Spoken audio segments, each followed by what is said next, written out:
Good morning. It's been really great to be back in Bulgaria.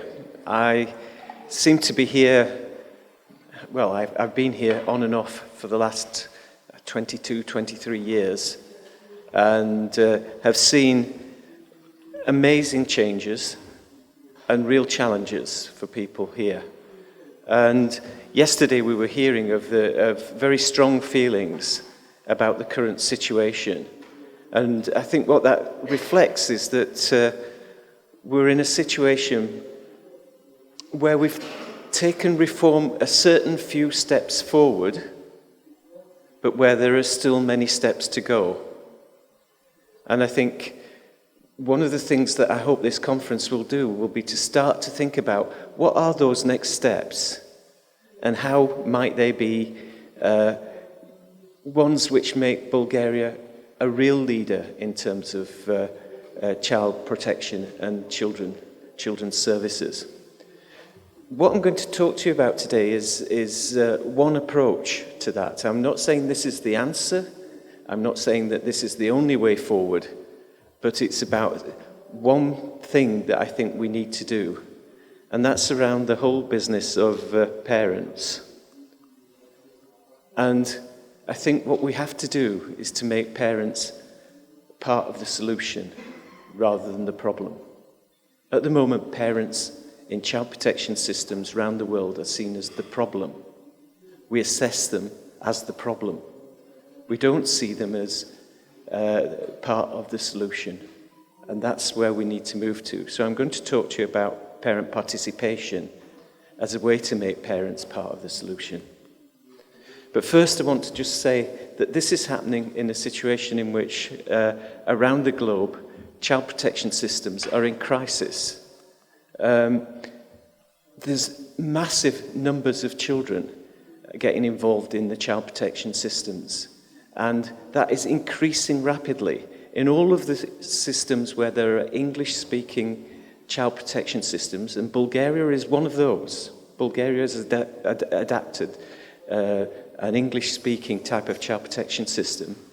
The numbers of referrals is going up, the numbers of investigations are going up, and huge numbers of children are involved in child protection investigations. Just to give you an example of that, in my own country, in England, that in the last 10 years, we've had a 124% increase in the numbers of investigations of children. 120, that's more than double in 10 years. In America, the number of children who are investigated before the age of 18 is 37% of all children. 37% of all children are investigated for child abuse. And this is not something that we can even... Sorry, I press the buttons. This is not something that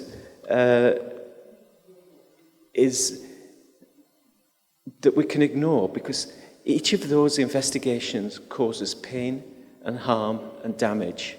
It causes shame to parents. And if you start thinking about 37%, and it's not just America, in Australia it's 25% of all children. In the UK we don't have figures up to 18, but my own research showed that 11% of all children had been found to be in need because of abuse before the age of 5. And these figures are going to increase rapidly because the numbers of investigations are increasing and they tend to focus on younger children. Secondly, they focus on particular families. So in the US, over half of all African American children have been investigated before the age of 18. Over half. This is something we can't afford to do. We were talking in the first presentation about the impact of stress. Well, being under investigation, having your neighbours under investigation, puts immense stress onto families in poor and deprived areas. So we need to do something about this. Secondly, we're seeing vast increases in the removal of children from their parents in virtually every one of the high-income countries. We're seeing more children either coming into care or being removed into adoption. The extent of it tends to be hidden because adoption isn't counted in terms of the way we count care. We don't count the numbers of children who are in adoption. We only count how many go there each year. But it's cumulative. And in my research in the UK, what I've shown is that the numbers of children who are adopted now exceeds the numbers of children in care. So we've got an increase in England in the numbers of children in care and a huge increase in the numbers of children in adoption. So we're removing more and more children, we're putting families under stress, and sadly, the outcomes for all types of care placements, that includes foster care, are poor. A recent study in Australia has followed children up to followed children who up to the age of 23 who came into care, compared with children who were abused at home and didn't come into care, and compared with a matched group of children who never came into care. The outcomes on almost every measure, whether it's justice, whether it's mortality, children die younger. Sorry, for some reason this is leaping away. Whether children die younger, all of these measures are worse for the children who came through the care system. They're also not so good for children who've been abused but never came into care, but not at the same extent. So we're actually seeing a system where we're trying to prevent something, and yet some of our actions actually cause it. So, where are we in Bulgaria? Well, we've seen some strengths. We've seen that there's been the closure of the large institutions, and those places were evil. They were terrible. You know, it's a great achievement to have done that. It may be that we're not where we want to be, but it's a great achievement to have done that. When I first came here, there wasn't a single social worker employed in government in the country. Not a single one in the late 90s. You've now got a child protection system that covers the whole country. It needs to expand, it needs more work doing, but you've got one that covers the whole country. And you've got a strong NGO sector. We didn't have a strong NGO sector when I first came here. It was disparate. There wasn't much around. So there's the real achievements. And what I've learnt of people in Bulgaria is they're not very good at looking at their achievements. They're very good at looking at what else needs to be done.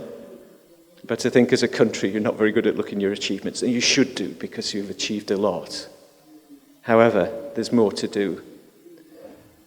And the first thing I think you've got to look at is the fact that there's actually been no real change in the numbers of children who've been taken away from parents. Yes, the big institutions have closed, but what you've done is reorganize the way that you look after children. You've moved children from from residential care to foster care and small group homes. So this is a reorganization. This is not reform. Reform is when you start to reduce the numbers of children who need to be taken out of parents' care, because parents are in a better situation to parent. We've heard about how important parenting is. We need to make a situation for parents to be able to parent. The quality and level of support needs to be looked at, because although there are some really good examples, and I've evaluated work that was done during the Deinstitutionalization program, there are some really good examples of casework with families. Sadly, those are the exception rather than the norm. So you've got really good examples, but you need to make them the norm. You need to learn from what you've already done. And finally, what we see is that because of poverty and social exclusion, a large number of families, the well-being of children is poor. And when the well-being of children is poor, actually that's true also for all of those countries with English-speaking child protection systems. None of them are in the top 11 of the OECD list of children's well-being. Having a good child protection system that's based on an English system does not improve child well-being. Okay, so now, what might we do? I want to offer you a thing to do. This is not the solution, it's one of many. There's many things to do, but I want to talk about one. And I want to talk about promoting parents' voice, because it's missing. When you have a child protection system that rescues children, that responds to the really serious and sad cases of deaths by overreacting to everything else, you end up with a situation in which parents are seen as pariahs. If you're rescuing children from parents, then those parents become something evil. And we don't see them, they become non-beings. So we need to find ways of seeing them. This goes against, first of all, the Convention on the Rights of the Child, which is very clear that it promotes parents' rights alongside children's rights. Parents' rights are children's rights. Secondly, parents are the experts on their own situations. When I was here in the early 90s, we were looking at trying to develop services, and we got together a group of Roma women who interviewed and had focus groups with all of the parents who'd had a child taken into an institution. And in that study, they said, what we need is food. What we need is issues about getting our payments from the welfare system on time. What we need is better health care. Very practical and straightforward things. At the same time, we had the World Bank producing programs which were about saying that we needed mother and baby units for young single mothers. When we looked at the children who came into care, they were fourth and fifth children of older mothers. Yes, those people had been young mothers initially, and that was maybe part of the problem. But the issue was that they were fourth and fifth children. They weren't young mothers. So we're really bad, not just at the direct work stage, but at the policy stage in starting to listen to parents. So we need to amplify their voices. We need to get them out there. And their voices are very sad when you hear them. I'm working with a group of parents in England, and they tell me that losing a child permanently, and most of the children who come into care here in Bulgaria are there permanently, losing a child permanently is like a death. But they have no grave. They have no way to mourn. They can't talk to people about it. But they've lost their child for good.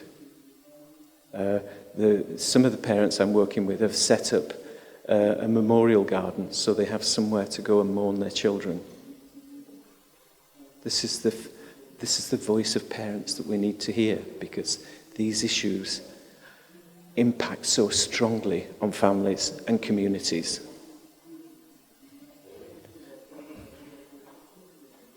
Sadly, angry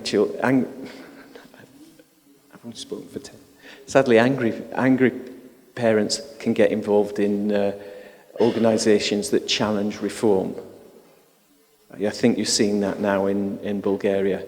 And if it's so, what you need to do is find a way that parents aren't angry, that they're involved, that they have ways of using that anger to make changes in the system. And we don't see how much they're harmed, and I think I've already said that. So, why might parent advocacy actually make a difference? Well, first of all, what we've seen in New York is that where they introduced parent advocacy, we went from 50,000 children in care to 9,000 children in care, and stayed at that level. This is in contrast to the rest of the US. This is a reform that's not only taken place over a long period, but that has remained in place and that has long-term helped to reduce the numbers of children in care. So David Tobis, who I work with, said, if we're going to dramatically change the system, we need parents themselves with powerful and committed allies, and that's you, to become a countervailing force to the entrenched power of bureaucracies. We saw some of that yesterday.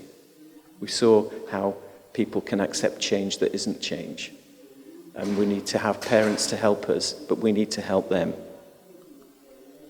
So what happens when you've got parent advocacy in the New York system is that you have 3 levels. You have case advocacy, where parents help each other around individual cases. You have program advocacy, where parents start to be employed as workers in child protection systems. So in the States, they're employed by the lawyers in the legal system, so that when a case comes before the court, the parent's representative has a parent working alongside them, a parent who's been through it, a parent who's maybe had an alcohol problem and has come over that and got their child back. They have them in the foster care system. They have them in the social work system. And finally, we have policy advocacy, and this is a whole range of different things. This is parents being involved in management groups. This is parents involved in training in social work. And this is parents going on the streets and calling for change. All of these things take place in parent advocacy, and all are necessary. There's a growing body of research on parent advocacy in the States. What it shows is that it reduces maltreatment, there's less entry to care, more reunification, and less re-entry to care of a child who comes back home. It shows more engagement with the courts and programs. You get people work together because they understand the system better, because parents can explain to each other better what the system is about and how you deal with it. We actually see improvements in parenting. Because parents are employed in the agencies, we see changes in agency culture. It's very hard to see parents as something other, as something evil, if your colleague is a parent who's been through the system. If your colleague is a parent who's been through the system and has maybe overcome the problems of the people that you're working with. And finally, child protection, it promotes hope and recovery. Hope's an amazing thing. We all need hope to go anywhere. Here's a way that you can actually promote hope for parents. So what might you do to actually achieve this? It's not going to be like the New York system here, because it should be like the Bulgarian system. You need to develop your own system. You need to develop it here for you. But what you could look at is, are there existing parents groups who could be helped, that could be maybe that you could work with? Maybe some that are out on the streets protesting now. Can you develop pilots? In Belarus, they've developed a pilot during deинституционализация, where parents who've been through the DI process help other parents. And the description there is that they see huge changes in the parents, both the ones that they're working with and the ones who are helping. Huge changes. They blossom. Because no longer are they the enemy, the evil, they become part of the solution. There's a list up there. I'm sure you could make your own list. Creating a parent advocacy curriculum. I've just been involved in setting up the International Parent Advocacy Network. This is the work I'm currently doing. And we're in the process of putting together training materials that are used in different countries to help parents. And they do things like they help parents to overcome the anger that they feel, but they also do things in training in public speaking, training in how the system works, and training how to make things, how to support people. So having a training curriculum and helping to train it, because you can't just pull parents in and say, you're now going to be, part of this system and make a difference, if you don't support them to do that properly. You can set up parent councils in municipalities and central government. And why not have a national network here for parent advocacy? Well, that's me finishing my talk. I've just had the 1 minute finger, so what can you do? You can give people hope. You can actually do something new that will make a difference. And I think what we can do is to take that next step. And the next step, as I said before, is to move from having so many children removed from parents, and that's particularly so for Roma and excluded communities. We heard yesterday that there are opportunities coming. There are also opportunities coming in parent advocacy because Oak Foundation is going to make that part of their next program. So there's a possibility maybe of some funding and some work on these issues. So there's possibilities. There's one way forward, but not all of the answer. And there's a lot to do, so let's get on with it. Thank you.